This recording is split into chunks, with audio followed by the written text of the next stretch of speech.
Ընկեր Հակոբ Ճաթալյան, ես հայկական երաժշտական փառատոնի համազգայնի հանձնախումբի մաս կգազմեմ,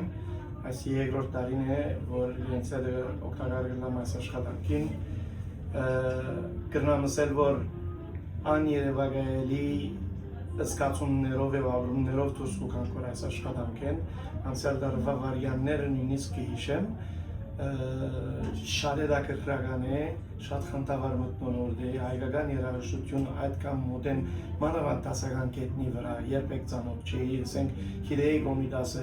Խաչատուրյանը, բայց Բաղդասարյանը եւ այլն, այս մեծ հանճարները երբեք այդքան մոդեն չէի ծանոթացած եւ այս մեկն է, որ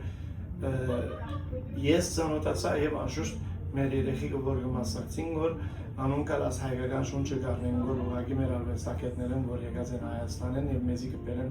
այդ մաքուր հայկական շունչը։